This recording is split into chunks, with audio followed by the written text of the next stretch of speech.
turimo turagerageza kuvuga mu Kinyarwanda cyese kuganira mu nshamake, kuganira mu rurimi rwacu ku bintu bimwe na bimwe umwanditsi yagiye ashyira muri iki gitabo kigaragaza imitandukanire y'umugabo n'umugore. Buriya mu rugo umugore ajyayo ari mushyashya, umugabo akajyayo ari mushyashya. Bwa buzima rero bwo ku mubumbe mushya batamenyereye, ugasanga rimwe na rimwe burabatonze cyangwa se bukabatonda, rimwe na rimwe bikaba byanatuma umubano wabo utaba mwiza cyangwa se utanoga bitewe n'uko umubumbe bariho batawumenyereye. Ubushize twabonye ahantu 6 cyangwa se ibintu bigera kuri 6 bikurura intonganya hagati y'abashakanye. Muri ibyo bintu 6 twabonye rero harimo amafaranga, harimo imibonano mpuzabitsina, harimo ibyemezo, harimo gukoresha igihe, harimo indangagaciro.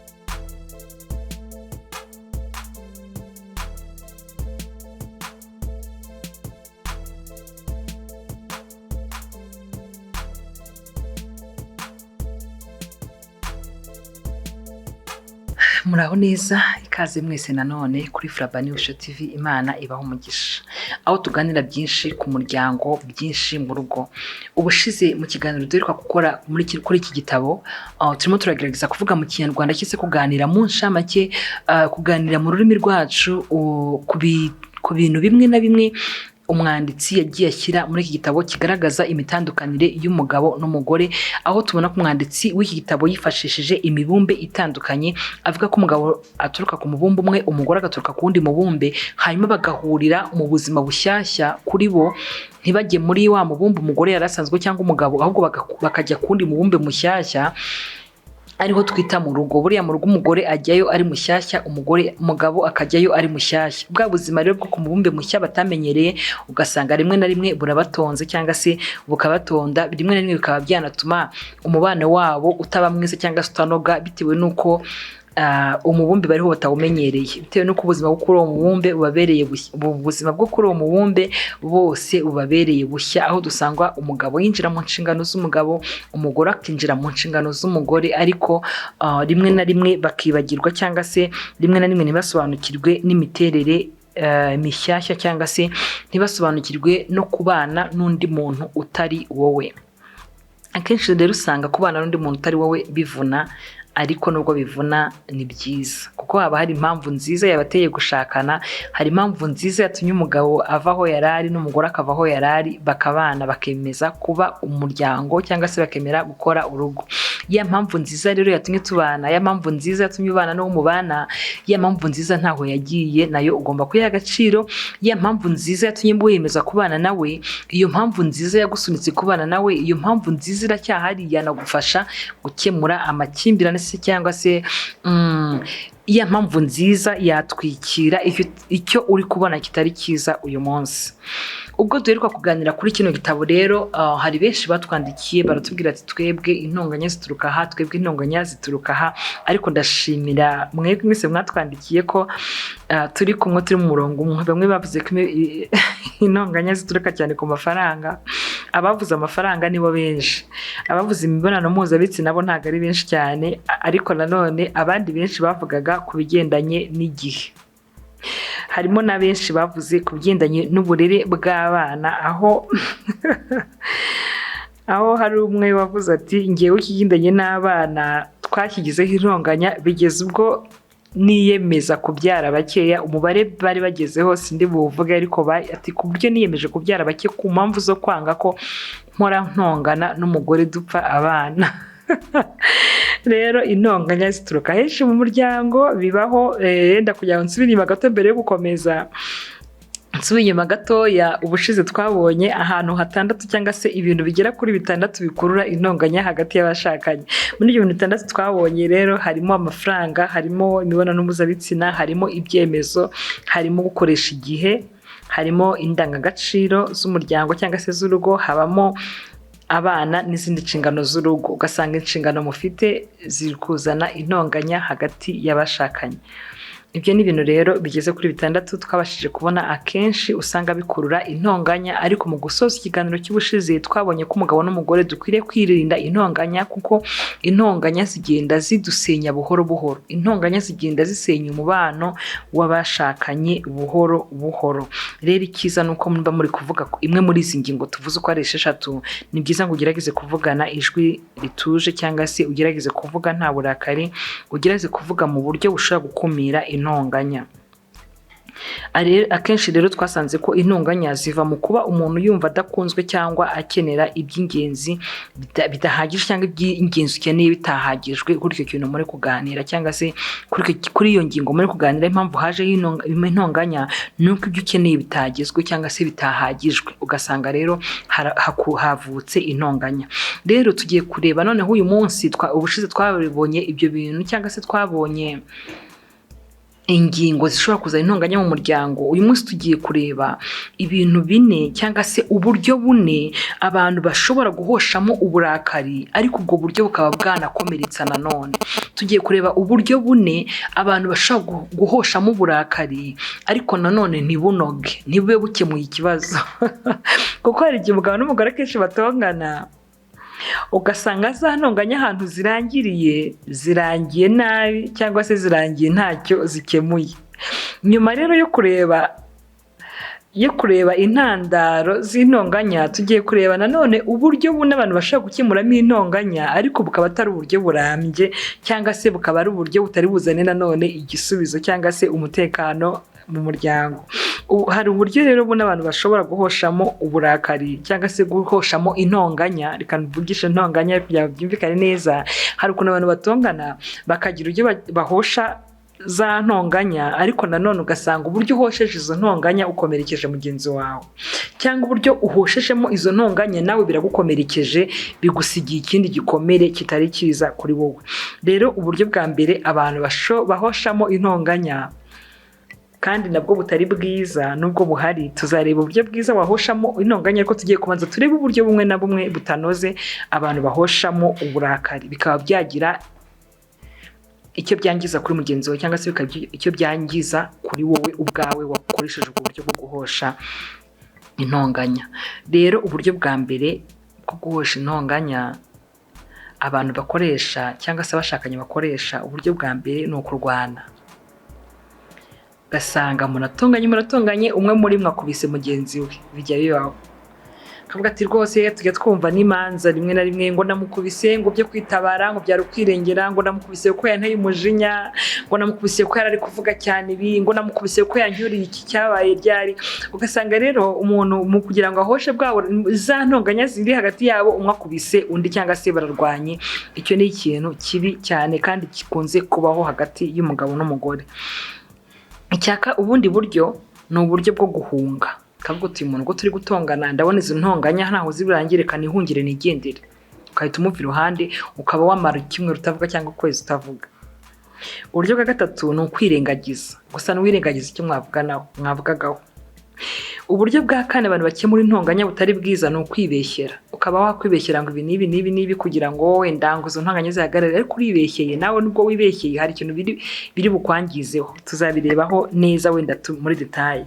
Ubu buryo rero ko ari bune abantu bagereza guhoshamo intonganya, hari igihe bibwira ko ari igisubizo kirambye, ariko ugasanga nta gisubizo kirambye, ahubwo ubwo buryo ukoresheje buragukomerekeje wowe nyine kubukoresha, cyangwa se bukomerekeje mugenzi wawe. Hari murashoza intambara akaba ari yugamo, ugatangira urwana ukubita nka mugenzi wawe, bikarangira nawe wowe mukubise urushyi, wagahita afata nk'iyi ntebe akahita yigukubitaho, ugahita ukomereka n'urugero. Mu ntonganya rero haba mu rugo, mu muryango, cyangwa se n'ahandi mu kazi, cyangwa hanze mu mikino, hari abantu batongana bikarangira barwanye, cyangwa se bikarangira umwe ahunze undi, bikarangira umwe ahise yanga undi, hakazamo urwango hagati y'abantu batongana. Ariko reka twe kujya kure, tugarukire hafi mu muryango hagati y'umugabo n'umugore, kuko ariho turi kuvuga. Ubu buryo rero twabonye ko uburyo bumwe uburyo bumwe abantu bakunze gukoresha mu guhosha intonganya kandi bukomeretsa ni ukurwana.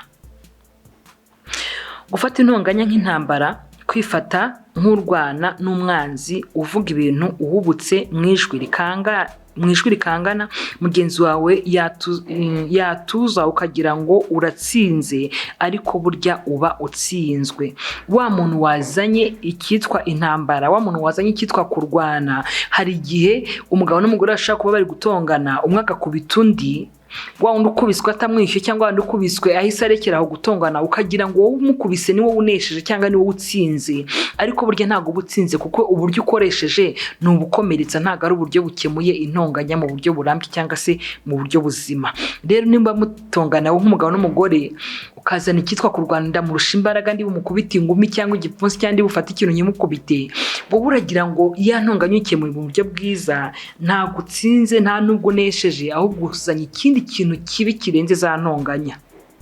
Ubwo bajye barwana rero, nababwira ngo musigeho, kuko nabyo nta mumaro urambye bifite. Uburyo bwa kabiri twabonye ko ari uguhunga. Igihe habaye ubwumvikane buke, ugahunga aho guha umwanya ibiganiro, bakima urukundo bagenzi babo. Hari igihe umugabo n'umugore bashobora kugira intonganya ku kintu runaka, noneho umwe yahunga akagira ngo nibwo akemuye ikibazo, cyangwa se guhunga wa wundi muri gutongana uramuhunze, ariko kumuhunga ntabwo byari byo, kubera ko n'umuhunga n'ubundi cya kintu ntabwo gikemuye. Uramuhunze, ya ntonganya ibaye nk'ihagaze, ariko se mukemuye iki? Ikiganiro cyari cyiza, cyari bubageze ku kintu kizima. Cya kiganiro mwari mwatangiye cyari kubageza ahantu heza, ariko kubera intonganya zije umwe ahise ahunga, cya kiganiro gise gihagararira aho ngaho. Rero wa wundi uhisemo guhunga nawe ntabwo atsinze, nta nubwo akoze neza, ahubwo akomerekeje wa wundi ahunze, cyangwa se nawe ubwo arikomerekeje. Urahunze ariko se uhunganye iki? Nubwo uhunze mu marangamutima yawe harimo iki? Nubwo uhunze mu bitekerezo byawe harimo iki? Guhunga rero nabyo ni kimwe mu bintu abantu bakunze gukoresha bahosha intonganya, ariko nanone ni uburyo bukomeretsa, ahubwo ntabwo ari uburyo buzana umutekano cyangwa se umwuka mwiza. Icya gatatu rero twabonye ni ukwirengagiza. Gukora nkaho nta kibazo gihari, ahubwo bituma umuntu abika inzika. Hari igihe ugira ngo wirengagije ikintu, nyamara hari inzika ubitse ahantu tutarimo tubona nonaha. Abagore benshi niko bitwara, bagaseka ariko imitima ibabaye, bakabika inzika. Rimwe na rimwe hari igihe umugore atuza cyangwa se akirengagiza ikintu runaka nk'ako kanya, ikintu mwaganiraga n'umugabo ugasanga bitewe n'intonganya zihari ubaye nk'ukirengagiza, wowe ukagira ngo urakirengagije, nyamara ubitse inzika ahantu mu mutima. Byande ubushize tuganira ku bikomere by'umutima, cyangwa se ku ndwara z'umutima cyangwa zitagaragara, indwara za roho. Hari umuntu usanga aracecetse, hari ibintu yirengagije, ariko nanone abitse ikintu kibi muri we cyitwa inzika. Rero hari igihe kwirengagiza ikintu nanone kitaba uburyo burambye. Kwirengagiza ikintu, ushaka kwirengagiza ikintu nyamara wowe ubitse igikomere. Ushaka kwirengagiza ikintu nyamara ntago ari ukunyuzwe, urabyirengagije, ariko urasa nkaho nta kibazo gihari, ariko ntago uburyo bikozemo bukunogeye, nta nubwo ufite ubushobozi bwo kwirengagiza icyo kintu ukurikije uwo uri we nyawe, ahubwo ubitse ikintu bitwa inzika. Rimwe na rimwe ugasanga umugore wenda n'umugabo, njya mbibona kenshi ku bagore, hari nk'abo tuganira akambwira ati shati narabitse ibintu byinshi, none ejo umugabo namuhamije cyangwa ati navuze none harumirwa, ukabika ibintu mukajya haza intonganya, ukirengagiza, rimwe bikazavamo nk'igisasu giturika kikaba cyakwangiza ibirenze. Rero hari igihe akenshi umugabo n'umugore batongana cyangwa se bakagira ikintu batumvikanyeho, umugore akaba yabyirengagiza cyangwa se umugabo akaba yabyirengagiza, ariko atari uko abyirengagije, atari uko akubabariye, atari uko arenze kuri cya kintu, atari uko ari roho mutagatifu umuteye kwirengagiza ikintu, ahubwo akabiterwa no kubibika mu mutima. Kandi ubibitse ari bibi, ubibitse byanduye, bizasohoka ari ikintu kibi cyane. Ugasanga umuntu yaracecetse, wenda igihe kirashize byajya gusohoka ibyo yabitse, cyangwa se bya bindi yirengagije bigasohoka bifite indi sura. Rero hari igihe umuntu yibeshya ngo ngewe nirengagije iki, ngo buriya no kugira ngo, nyamara ntago ari uburyo bwiza. Urakirengagije, ariko n'ubundi ahantu uri bukibike, ese urakirengagije ugishyira hehe? Icyo kintu nukibika kikazabyara inzika, kikazabyara ikindi kintu kiremereye, kukiyambura nanone bizakuvuna. Igihe uzagisohorera kizabyara ikindi kintu kinini kitari cyiza. Ibi rero nabyo ni ukubyigaho, tukigenzura tukisuzuma tukareba ese uruganira na mugenzi wawe iyo wirengagije ikintu ngo izo ntanganya zigabanuke ubu kirengagije ugihanaguye ukijugunye cyangwa urakirengagiza ukanakibika aricyo kizabyara inzika mu gihe iki cyangwa ikindi. Hari n'umugabo n'umugore batungana rimwe ugasanga umuntu abitse inzika yarabimaranye nk'imyaka 5 wowe babana atarabizi ati iki kintu twakiganiro birarangira icyo kintu cyararangiye nyamara ntabwo cyarangiye nta nubwo yakijugunye muri bubera bwo yakibitse mu mutima. Icya kane ni ukwibeshyera, kwemera amakosa ukumva undi kugira ngo atakwanga, kumva ko ikibazo ari wowe undi ari mwiza. Rero hari igihe umugore cyangwa umugabo ashaka kwibeshyera ku kintu runaka, mushaka kuganira mukagira intonganya, rimwe na rimwe ukaba wakwemera amakosa udafite cyangwa ukemera amakosa atari yawe, ariko uburyo ubikozemo ugasanga wowe bikubikiye igikomere mu mutima, ukagikurana ukakibana ukagisazana cyangwa se ukakibana imyaka runaka, kikageraho kikakurusha imbaraga noneho ukaba wowe wanyawe. Hari ukuntu abashakanye bakunze kubaho mu buzima navuga ngo butari ubwabo nyabwo cyangwa butari ubwabo bwite. Hari ukuntu rero ushobora kugerageza guhosha uburakari ariko udakoresheje buno buryo bune tubonye, kuko buno buryo bune bwangiza mugenzi wawe cyangwa bukangiza wowe ubwawe.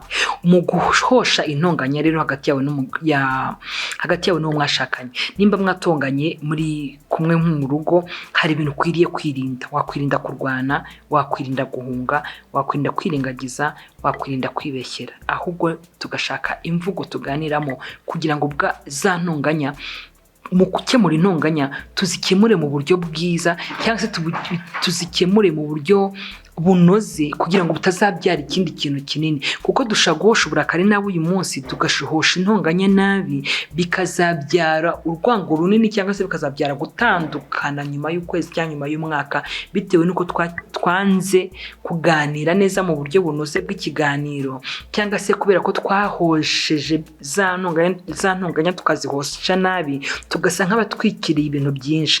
Bya bintu twatwikiriye tutavanye mu nzira twahisemo gutwikira, bizageraho binuke, bizageraho biturusha imbaraga, usanga abantu barashwanye.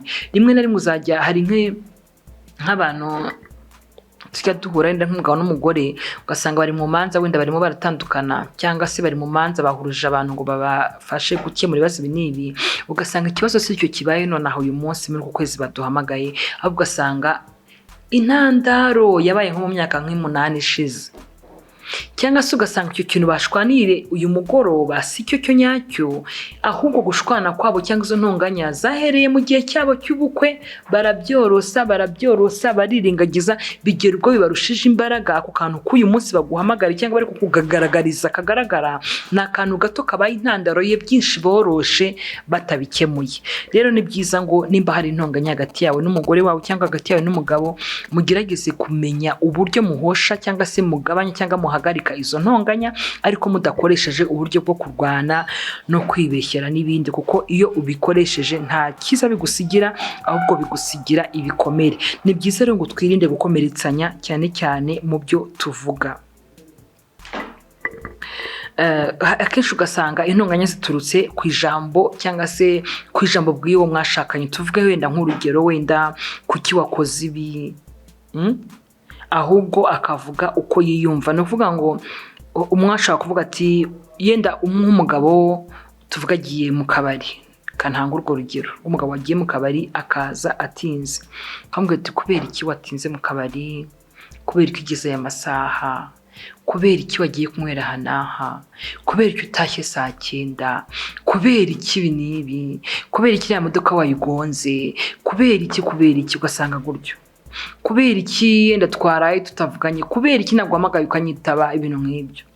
Yenda ugasanga iryo jambo ngo kubera iki wakoze iki, rimwe na rimwe hari igihe usanga umugabo iryo jambo rimuteye umunabi cyangwa rimuteye umujinya, ariko ushaka kuvuga uti reka mpindura imvugo yo kuvugishamo uyu mugabo, yamubajije ngo kubera iki byagenze gutya, asubiza nabi cyangwa asubiza uburakari. Noneho ushaka kwiga kuvuga uti mu mwanya wo kubaza ngo kubera iki, sinzi imvura ugenda ukoresha rwumvikana, kubera iki watinze mu kabari, cyangwa se kubera iki naguhamagaye inshuro zingahe ntunyitabe. Ni urugero, iryo jambo kubera iki umugabo wawe ashaka kuba ryanga, ukavuga utaho kugira ngo njye mubaza impamvu yakoze iki, ngewe ahubwo nzajya mubwira uko niyumva iyo akoze iki, sibyo? Ukavuga uti wenda iyo nguhamagaye nyuma ya saa moya ntunyitabe, iyo nguhamagaye inshuro 2 cyangwa 3 ntunyitabe, numva ubwoba, numva umunabi, numva agahinda se, mpitangira ubwoba wenda ko wakoze impanuka, mpitangira ubwoba wenda ko hari ikibi cyakubayeho. Aho kugira ngo umubaze impamvu akoze iki, wowe mubwiye uko uburyo wiyumviye yakoze iki. Tuvuge wenda sinzi niba biri kumvikana. Tuvuge niba ubajije umugabo kuki utanyitaba, kuki naguhamagaye inshuro zingahe ntunyitabe, wimubaza impamvu yitabye telefone, ahubwo wowe mubwira uko wiyumva igihe atitabye iyo telefone. Iyo nguhamagaye ntiwitabe, niyumva nabi, numva afite ubwoba. Hari umugore ushaka guhamagara umugabo akavuga ati semana uyu mugabo ko muhamagara ntanyitabe, ubu ntiyagonze, ubu ntiyakoze impanuka, ese ko yari afite ibibazo mu kazi, ubu ntibaba byagenze gutya na gutya. Yani byiza nari mvuze ngo nari ntanze urugero ko umuntu ashobora guhindura imvugo yenda ishobora kuba ikurura intonganya. Nari mbahaye nk'urugero ku ijambo rivuga ngo kubera iki wakoze iki, cyangwa kuki wakoze iki, aho kugira ngo mugenzi wawe niba ushaka ko muganira ku kintu runaka, cyangwa se hari ikintu ushaka ko areka, cyangwa hari ikintu ushaka ko wenda adasubira, ni byiza kutamubaza bene icyo kibazo, kubera iki wakoze iki, kubera icyo ugira gutya. Aho kugira ngo umubaze, cyangwa se nimba wamubajije ati kubera iki wakoze iki ntagusubize, cyangwa ahita kugutonganya, cyangwa ahita kubwira nabi, ushaka guhindura imvugo ukoresha. Burya imvugo dukoresha mu kuvuga ibintu, cyangwa se imvugo dukoresha hagati y'abo twashakanye nabo, imvugo dukoresha hagati y'umugabo n'umugore, burya zangiza byinshi, cyangwa se zikagira byinshi zikemura bitewe n'imvugo twavuganye. Buriya intonganya kenshi hari igihe ziva mu myitwarire umuntu yagize, cyangwa se zikava mu buryo iyo washakaga gukemura wa mwitwarire, cyangwa gukemura cya kibazo cyavutse ugakemura nabi. Nari mbahaye urugero, hari nk'abagabo benshi banga ijambo rivuga ngo kubera icyo wakoze iki, akumva nta busobanuro kugomba. Nimba yatinze mu kabari, nimba atashye atinze, nimba imodoka yayigonza akataha imodoka imeze uko, hari ibyo atashaka kumubaza, cyangwa se hari uburyo no kugusobanuramo impamvu yakoze iki, ariko uburyo umubajije n'ijwi umubazanyije hari abagabo batabikunda. Narindi kuvuga rero ngo ijambo kubera iki, hari igihe abagabo batarikunda mu buryo ubu cyangwa ubundi. Nari mbahaye urugero, tuvuge nimba umugabo atashye atinze, ukaba wanamuhamagaye yewe ntanakwitabe, aho gukoresha rya jambo ngo kubera icyo wakoze iki, aho wowe mubwira uburyo wiyumviye yakoze icyo kintu, wenda hari icyo byakemura. Nimba umugabo atashye atinze, mubwira uti wenda iyo utahari buriya nenda gusinzira, iyo watinze gutaha amasaha n'aya nanjye sinsinzira, iyo watinze gutaha mpora nshikagurika n'ikanga abajura, nikanga ko hari ikibi wabaye cyangwa hari ikibi cyakubayeho. Umubwira uti iyo watinze gutaha sinsinzira, ngo ntekereza nabi, ntekereza wenda ko wapfuye, ntekereza ko wakoze impanuka, ntekereza ko bakugonze, ntekereza ko hari ikibi cyakubayeho. Mubwira uburyo wiyumva mu gihe yakoze ikintu kitakunejeje, aho kugira ngo umubaze byagenze gute. Wenda uramuhamagara telefone ntayitabe, aho kugira ngo umubaze kuki utanyitaba kuri telefone iyo bigenze gutya na gutya, kutanyitaba mu masaha ya naya, wimubwira ati kubera icyo wakoze iki, ahubwo hindura umubwira uti iyo utanyitabye niyumva gutya. Iyo nguhamagaye kuri telefone sunyitabe, cyangwa sinsubizwe, ngo uhamagaye kuri telefone nkakubura, niyumva nabi, ntekereza ko ushaka kuhakoza impanuka, nkagira ubwoba.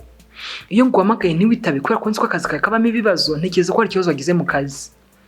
Iyo nguhamagaye ntiwitabe telefone, ntekereza ko wenda bayikwibye.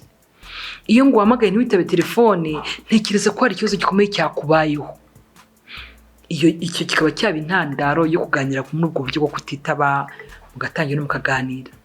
Mu by'ukuri impamvu mugiye kuganira ku buryo bwo kutitaba telefone, impamvu mugiye kuganira ku isaha yo gutaha cyangwa se mu gutinda gutaha, impamvu yo kuganira ibaye uburyo wiyumva igihe cya kintu cyakozwe, ntabwo ibaye ijambo ikibazo ngo kuki wakoze iki. Sinzi mba muri kunyumva neza. Ubwo ndabwira umugore cyangwa umugabo, hari igishobora kubaza umugore ati kubera icyo wakoze iki, akaba yagusubiza nabi mugatongana.